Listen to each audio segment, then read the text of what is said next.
Bom, eu sou Felipe, estou hoje aqui com duas ilustres convidadas, que é a Maíra Doniti, jornalista, pós-graduada em diversidade e inclusão, autora do blog e do livro Duas Mães e uma Filha, e a doutora Camila Silva, ginecologista e obstetra, que fez residência médica em Ribeirão Preto, na Faculdade de Medicina da USP. Minha colinha aqui. Faz parte do Comitê de Famílias Plurais da Sociedade Brasileira de Reprodução Humana, da SBRH, e voluntária nos Lugares de Fala, que é uma ONG voltada para a população trans. Muito bacana, hein? E hoje a gente vai discutir uma coisa que é cada vez mais importante e que está surgindo cada vez mais nos consultórios médicos, que são casais que têm dificuldade de engravidar, que têm infertilidade conjugal, e esses casais eles precisam ter um acolhimento e uma inclusão nesse processo todo, e a doutora Camila Silva vai conversar um pouquinho da gente como é que é a jornada dos casais heterossexuais e dos casais plurais, e se tem uma diferença no atendimento, no acolhimento, nas dificuldades encontradas no dia a dia do tratamento ou da escolha do melhor esquema de indução da ovulação, que exames que pedem. Então a gente vai falar um pouquinho sobre isso, um pouquinho sobre pessoas trans, né? Então, como é o manejo clínico para que eles possam engravidar no futuro ou preservar a fertilidade deles, e falar um pouco de sexualidade durante os tratamentos e depois na gravidez. Então, Camila, por gentileza. Só isso, né? Muita coisa. Mas que realmente as pessoas têm muita dúvida, principalmente acho que essa questão que você abordou agora, doutor Felipe, isso é muito, muito legal. Essa questão da gente falar como é que se atende um casal que é heterossexual, que está tentando engravidar naturalmente e procura vocês, né? E outros pacientes que, na verdade, eles precisam de um empurrãozinho para conseguir a família deles, né? Eu, quando falava do livro, eu falo muito isso no meu livro, assim, eu me sentia assim, quando eu olhava os outros casais na clínica, via que eles eram casais heterossexuais, eu falava assim, esse casal tá aqui como a única alternativa que eles têm, né? A grande solução que eles têm, não é nem a única alternativa, mas a grande solução que eles têm para conseguir a família deles, e eles já passaram por muita coisa. Às vezes é muito tempo de espera, às vezes eles estão tentando há muito tempo, e eu falava assim, e eu tô aqui, mas eu tô aqui pela primeira vez, eu nunca tentei ter um filho, né? Então, assim, isso você acha que é diferente? É diferente. Muita gente me pergunta qual que é a motivação das famílias LGBT a buscarem os tratamentos. Por que quer fazer filho? Por que quer ter família? Que quer se reproduzir, né? Por que quer reproduzir? Me perguntaram várias vezes já, mas vem cá, por que você não adota? Eu falo assim, que você chega para um casal que tá com dificuldade para engravidar e pergunta por que você não adota? Assim, o que as pessoas têm a ver com isso, né? Exato. E aí a primeira coisa que a gente precisa falar é que a motivação de um casal LGBT querer ter filho, constituir uma família, é o mesmo de absolutamente qualquer outra pessoa.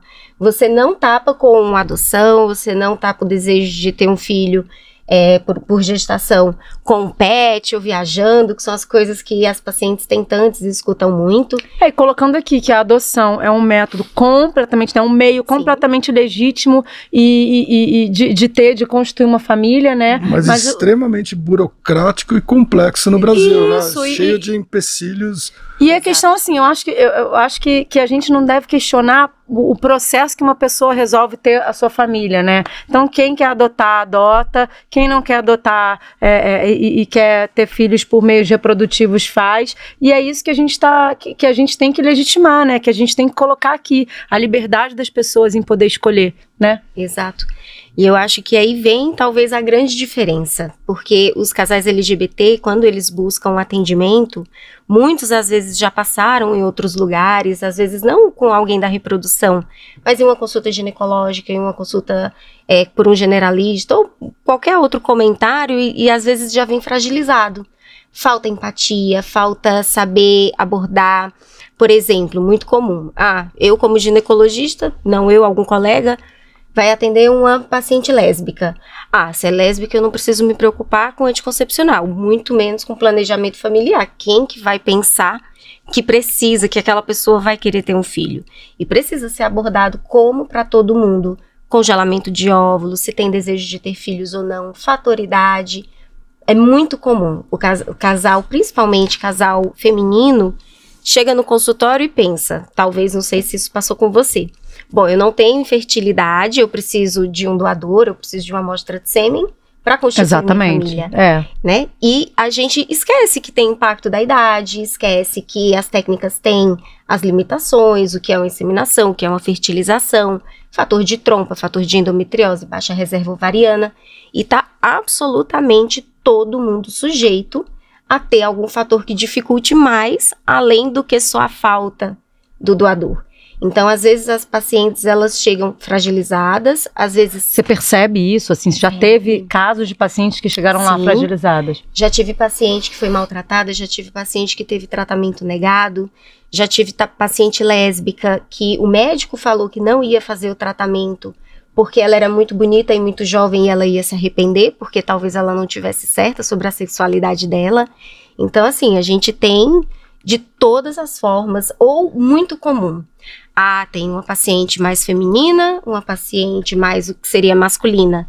E aí você esquece na consulta, o colega esquece que existe a mais masculina, digamos assim, por conta do estereótipo e do preconceito, e acha que necessariamente o tratamento vai ser só de uma das pacientes. Então, por exemplo, a paciente quando chega, o casal de mulheres, primeira coisa que eu pergunto é, independente de como tá vestido, como parece, quem vai engravidar? O que vocês têm em mente?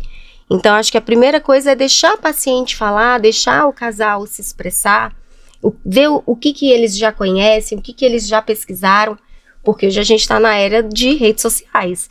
Então, muita gente já vem... tem muita informação. Dr. Google, como o Dr. Felipe fala, que ele adora falar, o Dr. Google. Sim, você sabia que paciente que quer tirar alguma dúvida de questão médica vai primeiro no Google do que ao médico em termos de proporção? Até foi cunhado Quem nunca? O termo de cybercondria, né? Então você vai procurar tratamento com o Dr. Google e depois quando tem algum problema no meio do caminho, aí sim recorre ao médico. Assim, mas quem nunca, né, Dr. Filho? Sim, né? Todo mundo dá uma procuradinha no Google algum termo ou uma outra coisa. Você falou uma coisa interessante, né? Que quando os meninos chegam no consultório, né? A primeira coisa que a gente pergunta, assim, quem que vai engravidar ou quem que quer engravidar e assim. E elas sempre comentam assim, eu quero fazer uma inseminação. E aí vem o custo-benefício de você ir procurar um banco de doador de sêmen, fazer uma inseminação e não ter mais aquela amostra, ou sugerir uma fertilização in vitro, que você tem uma taxa de sucesso maior, mas é um tanto quanto mais caro. Mas a consequência é que se na primeira tentativa da inseminação não dá certo... É muito interessante isso, eu nunca tinha pensado nisso. Tem que recorrer de novo ao banco e geralmente não tem a mesma amostra daquele doador que foi escolhido. Porque no nosso caso, por exemplo, assim, a gente quando foi fazer, eu tinha 33 e a minha mulher tinha 42. E aí, quando a gente na hora que a gente foi fazer o antimileriano, que é aquele exame que a gente vê a taxa ovariana, não é isso? A reserva ovariana. Reserva ovariana. E aí o dela já estava muito baixo e o meu estava bom. Eu tinha 33, né? E aí, mas ao mesmo tempo eu falava assim, mas eu tenho 33. Então a gente não pode também ficar esperando tanto, porque daqui a pouco a minha também vai baixar. E aí a gente quis, na verdade, a gente congelou e não fez logo. A gente já tinha esse pensamento que a gente queria deixar ali para garantir. Mas você congelou óvulo ou embrião? Não, congelei um embrião. E biopsiado já. E a incidência de pacientes que procuram, né, de meninas que procuram o seu consultório para congelar óvulos para engravidar lá no futuro? Tem aumentado. E tem aumentado também na população LGBT. Porque a gente, não só eu, outros colegas também que estão chegando aí com essa conscientização, essa humanização para a comunidade LGBT, a gente sempre frisa. Não é só você chegar nos seus 40 e depois dos 35 e falar, eu vou fazer uma inseminação, pegar uma amostra de sêmen e eu vou sair com meu neném no colo.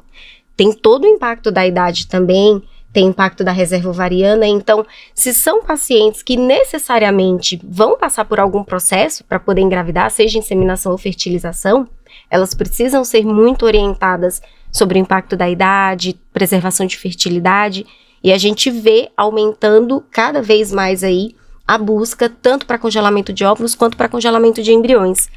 O congelamento de óvulos está um pouco mais em alta, né, na mídia, Mas casal LGBT principalmente fala, a gente tá pensando, a gente queria saber, conhecer, congelar óvulo. Eu sempre proponho, por que não congelar o embrião? Explico as questões éticas, legais. Eu falo sempre que o embrião é uma sociedade independente de onde vem o óvulo. Um monte de contrato, né? Nossa, eu lembro quando a quantidade de contrato, ele falou, meu Deus do céu. Aí a gente contrata tudo. E eu também achei interessante isso, porque é isso, é do casal, né? Independentemente de quem... o registro civil no cartório é do casal, né? Vai registrado no nome das duas mães.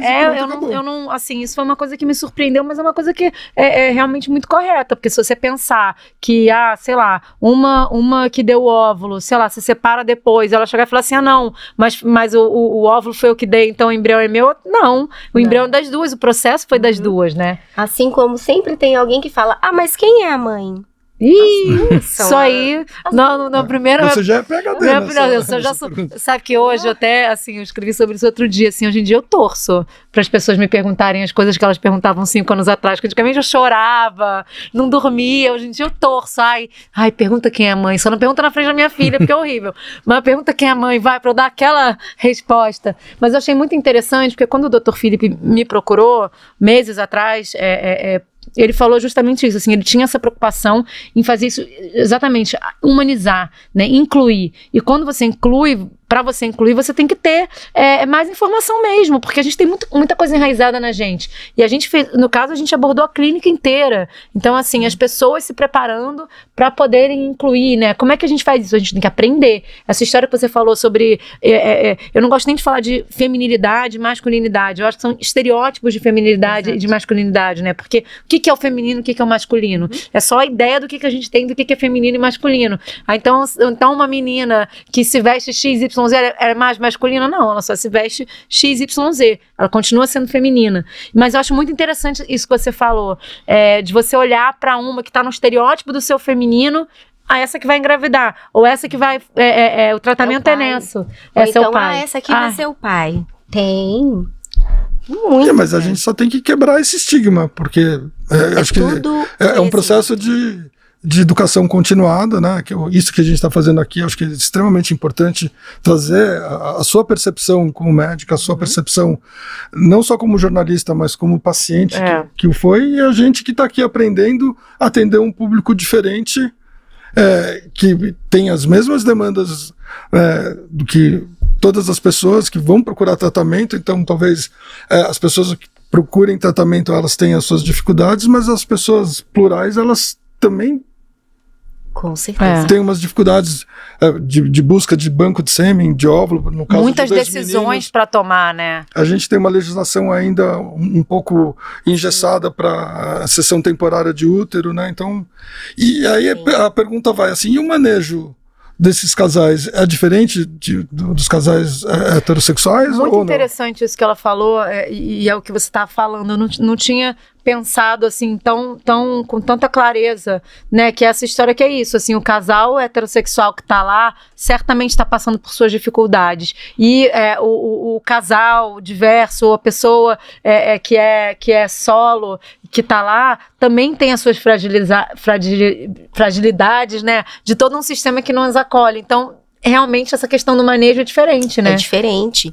Tanto que no Comitê das Famílias Plurais, a gente não engloba só a população LGBT, a gente engloba as famílias monoparentais, por produção independente, seja homem, mulher, independente da orientação sexual, e a gente inclui também a coparentalidade, que também está muito em alta. Começou realmente a se falar mais sobre isso, né? Falar sobre coparentalidade.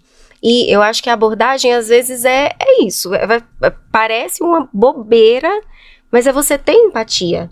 É passar todas as informações, entender, explicar para a pessoa todas as possibilidades de tratamento. Tem paciente, por exemplo, que não sabe que pacientes trans podem fazer congelamento, ou pacientes trans não podem engravidar. É um homem trans, mas tem útero. Quer engravidar? Você já perguntou? Não, mas se vai virar homem, não vai querer engravidar. Quem falou? Você perguntou? Pergunta, passa as informações, as pessoas têm direito a ter informação.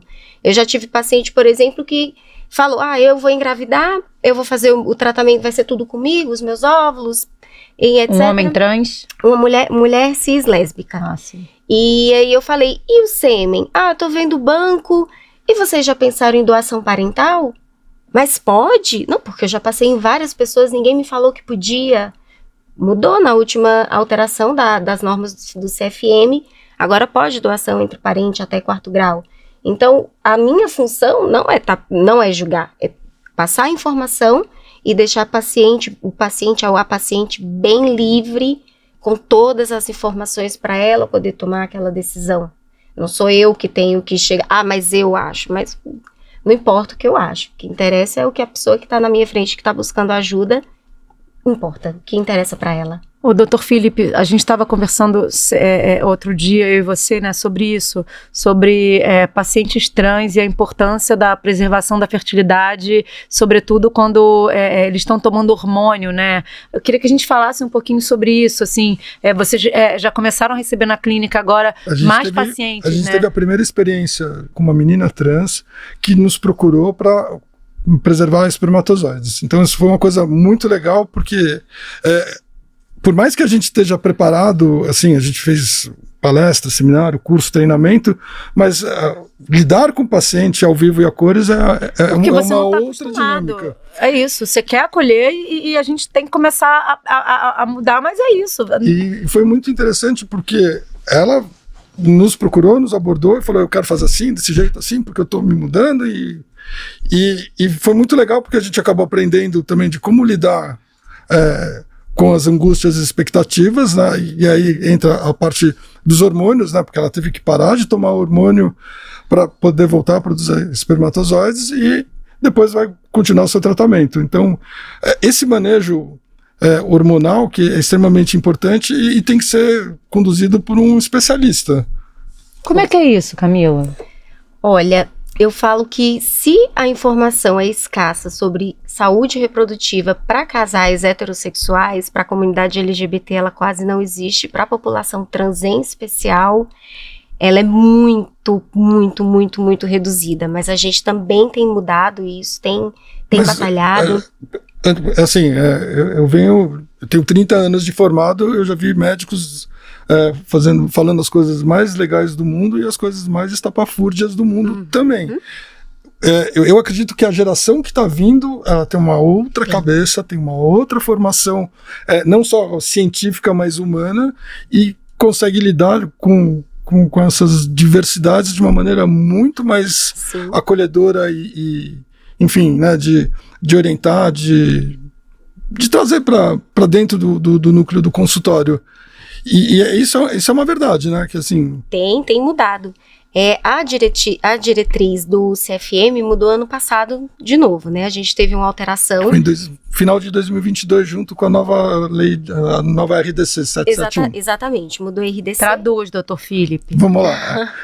O Conselho Federal de Medicina coloca todas as normativas e os limites até onde o médico pode ir, e a RDC fala todos os processos da vigilância sanitária. Então são todos os regulatórios que regem a prática médica, a prática do laboratório e os exames que são solicitados e a rastreabilidade de todas as amostras biológicas que são geradas dentro do laboratório.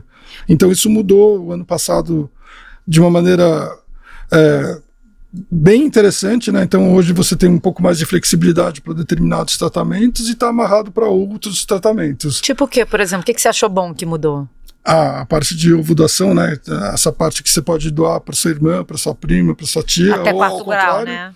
E dos meninos a mesma coisa, então o pai pode doar para filho. Seção de útero também? Seção de útero é sempre vinculado a parentes de até 4º grau. Sim. Porque aqui no Brasil ainda você não tem uma legislação clara ou você não tem uma normativa que permita que você, diferentemente da Índia, que vão casais do mundo inteiro para a Índia para contratar a barriga solidária, né? Então, aqui no Brasil você não pode ter envolvimento financeiro. Isso, não pode ter o envolvimento financeiro. Até pode ser fora do parentesco de 4º grau, mas a gente precisa de liberação do CFM nesses casos. Então, para útero de substituição é um pouco mais burocrático. Eu acho que os casais de meninos são talvez a população mais difícil de conseguir. Por que é difícil você conseguir alguém Até o pai solo, né? Que assim, eu vejo muito produção independente. É isso, de mulher, né? Isso a gente vê quase diariamente, mas o pai solo é muito difícil. Ele tem que conseguir muitas coisas, ele tem que conseguir um óvulo, tem que conseguir um útero. Um útero. Eu tenho alguns pais solos. Sério? Tem um que vai transferir agora bem em breve. Eles têm 2 filhos. Caramba! O cara gosta de ser pai, não quer ninguém. Pai. É isso aí. E é onde a gente vê, pra que alguém solteira, tal, quer LGBT, quer... Eu vejo muitas mulheres hoje em dia também, assim, não quero me casar. Ou tá chegando um determinado momento, eu quero ter filhos mais do que qualquer outra coisa, assim. Hoje eu vejo muito, conheci nos últimos tempos bastante, assim. E o processo é muito semelhante, né, ao de 2 mães, no sentido de que você precisa do sêmen, né, e você já tem algum útero, né, assim, no nosso caso, a gente teve que fazer muitas escolhas, porque eram 2 mulheres, acho que isso tem também, acho que a parte da escolha, ela é muito, aí você tem que pensar, mas e aí, eu vou engravidar, você vai engravidar? Às vezes as 2 querem engravidar, a gente já teve caso. Lá em casa a gente não teve isso não, ele não queria engravidar de jeito nenhum, e eu depois da primeira gestação fico, outra. Pois é. Eu acho que eu é que tô empurrando, não vou dizer com a barriga porque eu não tô querendo engravidar, mas eu tô empurrando ali. Ainda. Mas tá encomendando um irmãozinho, né? Ele me impressiona. Sabia? Acredito. Mas eu tô com o embrião lá pra buscar. Só tô empurrando. Não, porque eu preciso lançar esse livro 2 Mães e uma Filha e depois eu faço 2 mães e 2 filhos, né? Senão vai invalidar. Mas olha, é muito interessante isso, essa questão, porque até assim, pra mim, que sou uma mulher LGBT, né, que tem um contato, que tem uma formação, assim, até pra mim a questão da fertilidade trans também é mais difícil e tô menos preparada, porque é realmente isso, o que eu vejo muito a pessoa quando ela é trans, eu tenho amigos, né, que falam assim, pra mim, nossa, teve um amigo que recentemente ele começou a menstruar, sem querer, e para ele foi muito difícil isso, né, então assim, parar de tomar os hormônios e né, para uma menina, por exemplo, para pegar os espermatozoides, é bastante diferente, né, vocês têm que estar bem preparados. Vamos aproveitar o gancho e explica um pouquinho do manejo hormonal para as pessoas trans, e assim, e as consequências de um manejo inadequado e se isso pode causar um prejuízo para a fertilidade dessas pessoas. Isso, para a população trans em especial, a gente tem aí uma taxa de hormônio, não que a hormonização seja obrigatória, não é todo paciente trans que quer hormonizar, mas a gente sabe que a taxa é muito alta. Então a gente sempre sugere que com essa hormonização ela pode ter impacto na fertilidade. Então a gente sugere tanto homem trans, mulher trans, fazer, se possível, uma preservação de fertilidade. Mulheres trans, por exemplo, o uso do estrogênio, que é o hormônio que a gente repõe nesses casos, o uso prolongado pode causar uma azoospermia irreversível. Então, usou por muito tempo. Traduz zoospermia, pessoal aqui, ó, nem todo mundo sabe, vocês é que são os especialistas. A zoospermia é a ausência de espermatozoides no ejaculado. Então, a pessoa parou de produzir espermatozoides ou por uma causa obstrutiva, né, ou uma vasectomia, ou uma má formação, né? Ou por uma questão hormonal. Ou por uma questão hormonal, ocupacional e medicamentosa, né, no caso, ou genética, né, aí você tem uma microdeleção de pedaços do cromossomo Y, e a pessoa não produz espermatozoides, mas no caso de quem está tomando hormônio... Que é o caso da sua paciente, por exemplo, que foi fazer o congelamento de sêmen por conta da hormonização, e geralmente a hormonização ela chega na população trans muito cedo. Não é, a população trans ela não costuma buscar a hormonização muito mais tarde, até pode ter, mas são pacientes às vezes que começam com 16, 17, 18 anos, então é importante a gente pegar o quanto antes essa parcela da população e sugerir, porque imagina, começou a hormonizar com 16, 17 anos, o desejo reprodutivo veio com 30, 35, talvez não tenha mais produção de espermatozoide, talvez seja irreversível. Então, o ideal é fazer um congelamento de sêmen antes da hormonização, se possível. Para homens trans, que aí no caso são óvulos, que a gente fala, o uso da hormonização ela não é irreversível, não causa uma infertilidade irreversível. Mas a gente sabe que fazer o tratamento de congelamento de óvulos ou de fertilização. Uma vez que o paciente já está em uso da hormonização, a gente vai precisar de dose mais alta de medicação, pode ter um desfecho de coleta de óvulos e resultado de tratamento um pouco pior. E aí a gente sugere que, se possível, suspenda o tratamento por pelo menos uns 3 meses para daí dar seguimento. Tem que monitorar muito, né? Isso, os pacientes não gostam, né? Tem que suspender a medicação, ficar 3 meses, às vezes voltar a menstruar, perder a barba, voz, etc., perde massa muscular. Não é todo mundo que topa. Então, o ideal também é sugerir a preservação de fertilidade antes de começar o processo. Antes de iniciar o processo. São muitas variáveis, né? Isso. É a questão da fertilidade, porque a pessoa talvez não saiba quando ela faz lá atrás que ela vai querer no futuro, né? Porque são muito jovens. Imagina, quem quer nem fazer... pensa, jovem pensa lá sobre isso. Então, imagina o pessoal muito jovem que está, às vezes, desesperado para começar o tratamento e a hormonização com toda razão. Com toda razão, porque já está insatisfeito, preso naquele corpo com o qual ele não se identifica já há um tempo. Então, são pessoas muito jovens, que às vezes a gente já recebe no consultório falando assim, eu vim para você me acompanhar, mas eu já uso. Porque viu na internet, porque viu num grupo, porque viu no Facebook, porque acompanha alguém que já faz e fez igual. Sem acompanhamento médico. Sem um acompanhamento médico. Realmente Mas a gente acaba, então, eu acho que a gente foi falando tanto, que a gente acabou não falando assim, vocês, né, Dr. Felipe, que faz muito a triagem da clínica, né, que conversa com os pacientes ali naquela linha de frente para depois pensar quem vai atender. Vocês veem muito, assim, diferenças, especificidades nas angústias de pessoas heterossexuais para pessoas não heterossexuais. Quando o paciente, por exemplo, que é heterossexual, quando procura você acha que já tem uma carga assim, a pessoa já tá cansada, já tá indo lá procurar vocês porque já tentou muito. Como é que é? Então, são 2 situações diferentes, né? Eu tenho o casal que, assim, ou nasceu de 7 meses, né? Tá com ansiedade, a gente namorou 3 meses, depois que parou o pílula anticoncepcional e não consegue engravidar, procura especialista. Ou tem aqueles casais que realmente esperaram 1, 2, 3, 5 anos e a gravidez não vinha, aí vão procurar o especialista. Esse casal que demorou mais tempo para procurar um tratamento, geralmente é o paciente que você tem um manejo um pouco mais complexo, porque nem sempre vai dar certo. Aí tem fator idade, tem fator... Ou seja, a linha é tênue, né, entre tentar 3 meses e procurar a clínica, mas ficar tentando 2 anos e também procurar a clínica. Tem que ter ali Como é que é isso? Mas eu acredito, na verdade, assim, que a parte clínica, que a conduta médica mudou bastante hoje nos consultórios.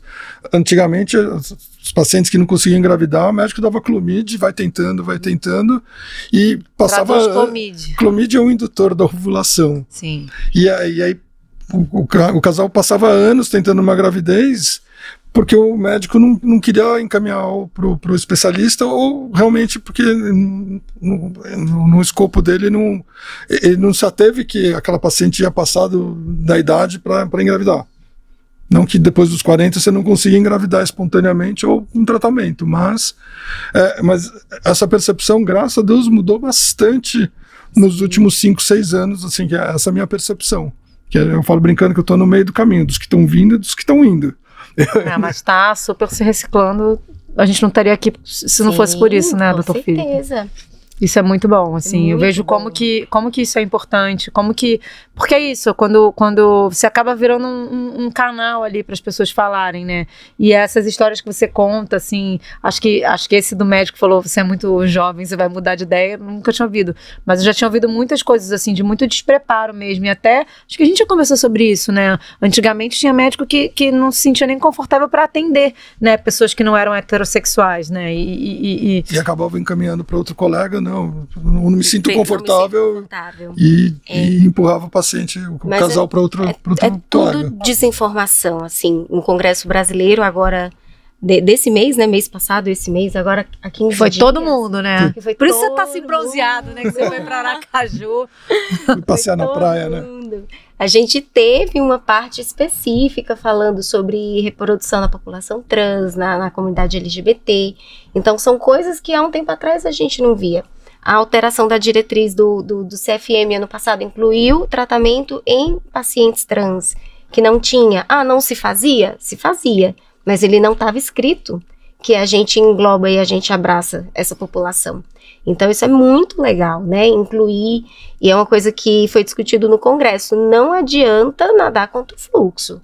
A gente precisa se atualizar, a gente precisa incluir, a gente não está aqui para julgar, a gente precisa entender quem é o nosso paciente aqui na frente e precisa entender que a população LGBT, a colorida, ela vai aumentar. E na pandemia, os casais héteros ainda continuam em maior proporção nos consultórios, mas em termos de aumento assim proporcional, são as famílias monoparentais e a população LGBT da pandemia para cá. Então a gente viu assim uma explosão de busca por tratamentos de reprodução assistida na população LGBT, famílias plurais, monoparentais e coparentalidade. E vai aumentar. Vamos falar um pouquinho, quer falar um pouquinho sobre coparentalidade, então, nas clínicas de reprodução assistida, como é que isso funciona? Coparentalidade, eu acho que vem com força, ainda causa muito preconceito também, faz desinformação parte das famílias plurais. O que é a coparentalidade? São pessoas que não têm um relacionamento amoroso, afetivo, de companheiro, digamos assim. Mas moram juntos ou não moram juntos? Não moram juntos. Se conheceram por acaso? Ou não necessariamente, né? Exato. Não necessariamente, né? Isso. São pessoas que têm desejo de ter filhos, mas que não estão em um relacionamento, se conhecem em um acordo.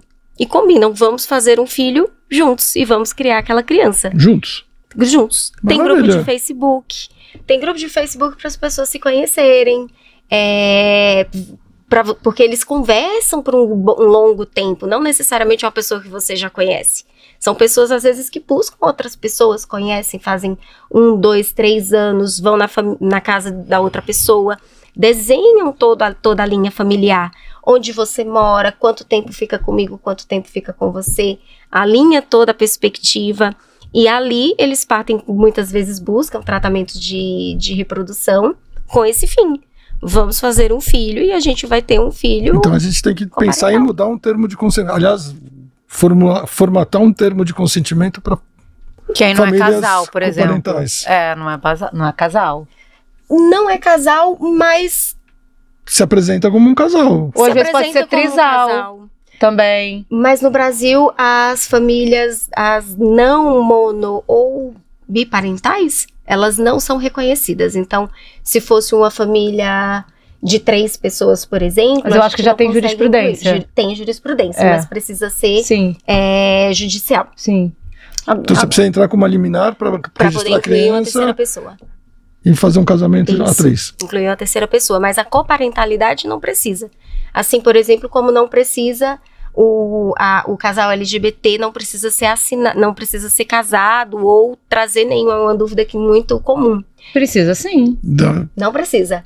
Preciso ser casado ou ter união estável para fazer o meu tratamento? Não tratamento precisa. Não, mas para registrar sim. Mas você sabia que não tem nada escrito legalmente que você precisa? O provimento está escrito sim, os cartórios pedem. Os cartórios pedem, mas não tem, se você vai nas diretrizes, fala que dos provimentos, eu não sei porque na minha época estava escrito que tinha. Os cartórios pedem, na diretriz fala que o que o casal precisa é da carta assinada pelo diretor, mostrando que o tratamento foi feito com doador anônimo. Exatamente. Uhum. Uma vez eu fiz depois eu te apresento ela. Nossa, mas agora você me pegou mesmo. Isso é muito... Vamos ver. A doutora... É porque assim, eu fiz 5 anos atrás. Uhum. O provimento em 2019 mudou. E eu acho que recentemente talvez tenha mudado de novo. Mas eu sei que em 2019 mudou. Mas no meu caso, era um provimento acho que de 2016. Então não sei se... Vamos ver. Eu vou fiquei intrigada. Depois a gente bota uma legenda aqui, ó, pra falar. Mas muito interessante. E a última coisa que eu acho que a gente não abordou, que seria interessante, a gente falou sobre preservação de fertilidade para trans, né? E assim, como faz para um homem trans engravidar? Basicamente, como ele quiser. Tendo útero, se ele quiser engravidar, primeira coisa, se não fez esterectomia, porque alguns homens trans preferem fazer uma esterectomia, então não conseguem gestar. Mas uma vez tendo útero, pode ser utilizado óvulos próprios, então a gente pode fazer uma estimulação ovariana para fazer uma coleta de óvulos. Pode ser óvulo de parceira, se ele tiver alguma parceira para fazer com uma gestação compartilhada, por exemplo, e até mesmo a inseminação, né? Com a ressalva de que nem sempre a inseminação, nesses casos, o custo-benefício de uma aquisição de uma amostra de sêmen de doador talvez não valha tanto a pena, porque as chances não são tão altas em geral. 20, 25% quando você fala para inseminação e 60, 65% quando você fala de fertilização. Mas no caso de um homem trans, quando você vai fazer um processo desse, a gente falou em preservação de fertilidade, tem que suspender hormônio. Existe algum empecilho, como a preservação da fertilidade, da fertilização em si, tem que suspender tudo, então? Sugestão de suspender 3 meses antes, 3 meses depois a gente faz uma reavaliação e aí a gente consegue começar a estimulação. Entendi, mas durante a gestação, não? Durante a gestação, não. Porque como a gente faz uso, o principal hormônio é a testosterona nesse caso, por exemplo, se engravidar de um embrião XX, que seria uma menina, você pode causar virilização e uma genitália ambígua, né? Porque aí tá todo no momento de formação do feto, e aquilo ali pode modificar a formação sexual biológica do feto. É muito estudo, né? Muito estudo que a ciência tem feito, que a medicina tem feito para poder incluir, né? Porque são muitas especificidades, né?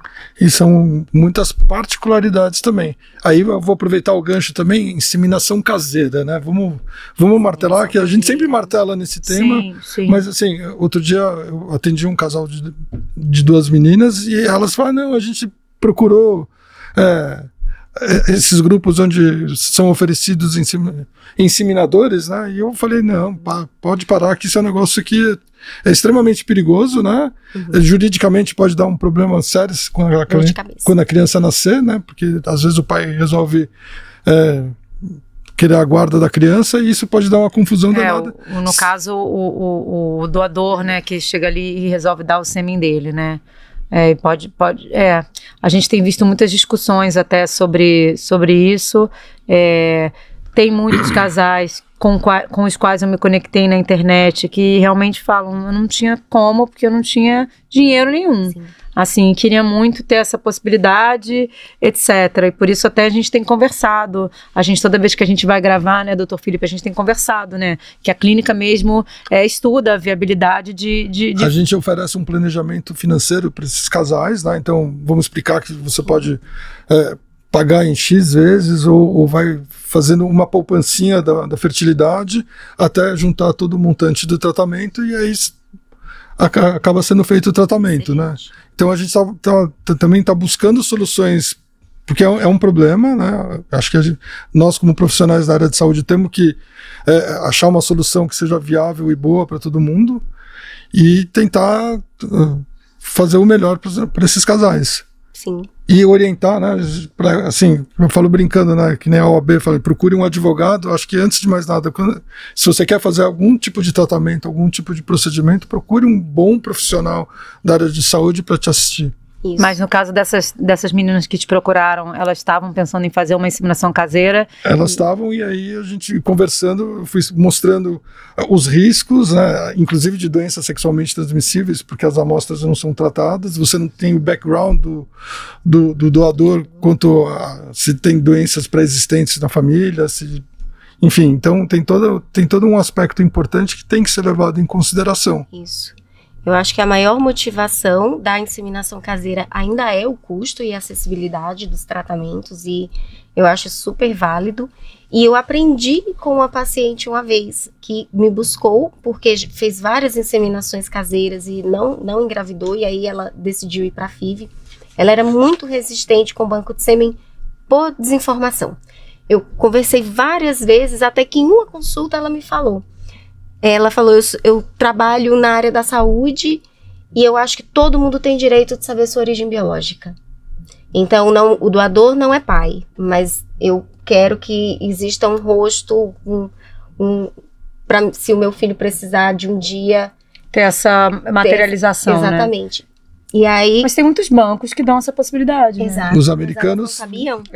Os americanos, alguns sim, outros não. Sim. Aí não, e no próprio, acho que tem até a própria manifestação do doador, se ele quer ou não ser procurado, né? Depois aqui no Brasil a legislação não permite, porque a doação é anônima, né? Então, para quem doa não sabe para quem está doando, e quem recebe não sabe quem foi o doador.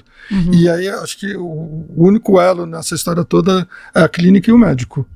Isso. Mas vocês têm até uma questão, já que você tocou nesse assunto, eu vejo muito também essa questão sobre a genética, né?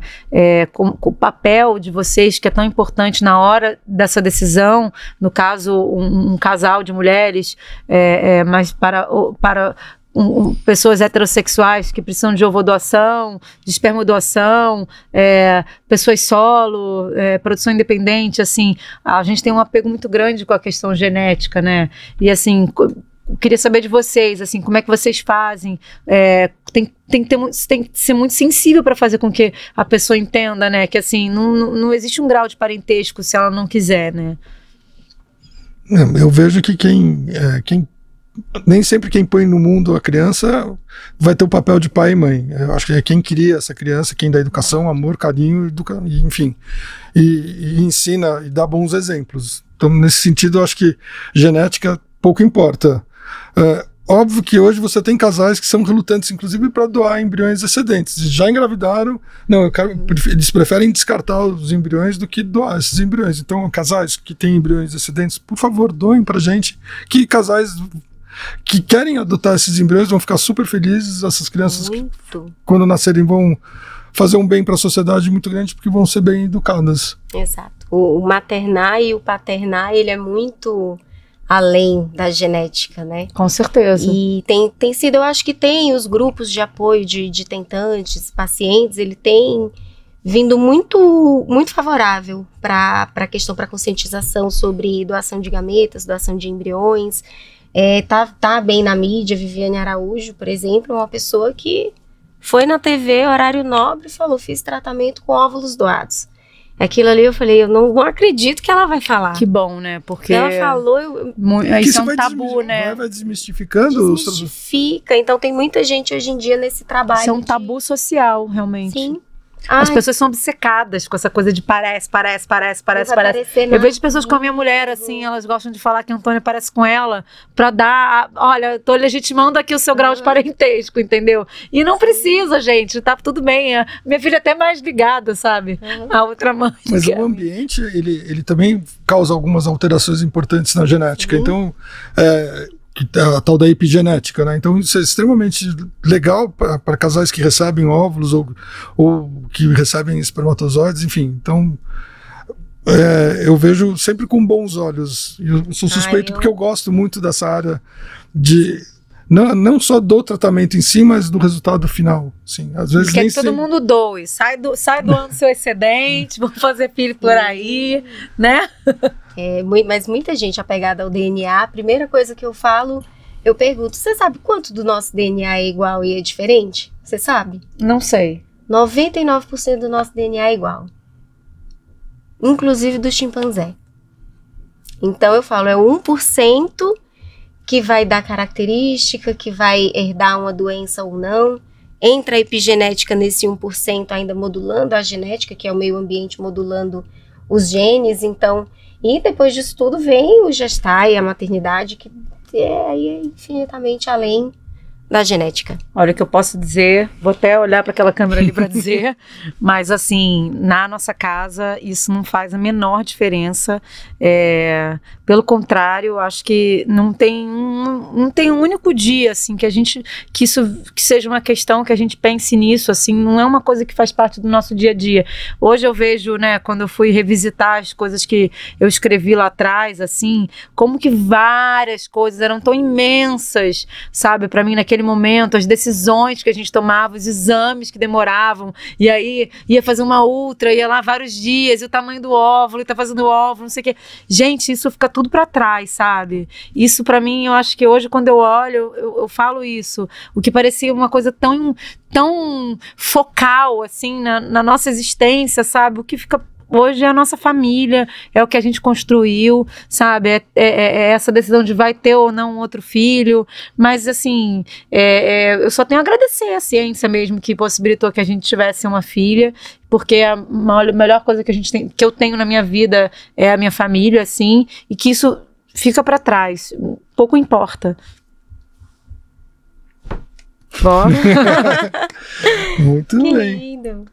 E bom, enfim, e essa pluralidade cada vez mais aumentando, ela precisa ser comentada e desmistificada, né? Então acho que a gente tem que quebrar essas barreiras, a gente tem que aprender uns com os outros. Eu imagino que ainda falte muito para que a gente viva num país não incivilizado, mas que a gente... Mais inclusivo, né? Isso, esse é o termo. É isso. Mas pelo menos assim, é muito gratificante ver que os médicos estão, de fato, querendo não só oferecer os recursos, né, para quem está ali e pode pagar, mas para realmente atender de uma forma a saber as peculiaridades e as especificidades de cada paciente diverso, né? Eu sei que no Instituto da Criança, acho que na Faculdade de Medicina da USP, você tem um setor lá para cuidar de pessoas trans. Ainda é cercado de uma celeuma, né, de por que fazer, por que não fazer, de que jeito, se vale investimento, se não vale investimento. Então tem toda essa problemática. O Pérola Byton, que atende casais heterossexuais, eu não sei qual é a linha, se eles atendem também casais... não heterossexuais. Não heterossexuais e da mesma forma, né? Mas lá o atendimento é 100% gratuito. E as clínicas que hoje a gente vê aí brotando, Gênix Diversidade e outras clínicas plurais que estão aparecendo por aí, e profissionais que nem a doutora Camila, que abraçou a causa. É isso aí. Toda. É muito bom. Gente, foi um prazer conversar com a Maíra e com a doutora Camila a respeito de assuntos que são inesgotáveis, né? Que se a gente ficasse aqui falando, ia falar o dia inteiro, a noite inteira, enfim. Próxima vez vai ter que ter vinho, então, né? Vai ter que ter vinho. Eu veio. E é isso, e Muito bom. cenas dos próximos capítulos virão. Isso aí. Eu queria... Desculpa. Não, você, por favor. Eu queria agradecer o convite, Dr. Felipe, Maíra, eu amei, eu adoro. Eu falou LGBT, falou diversidade, falou família plural, contem comigo, porque aqui é ativo. A gente está querendo ser cada vez mais inclusivo, cada vez mais empático, e vai aumentar. Família plural, LGBT vai aumentar.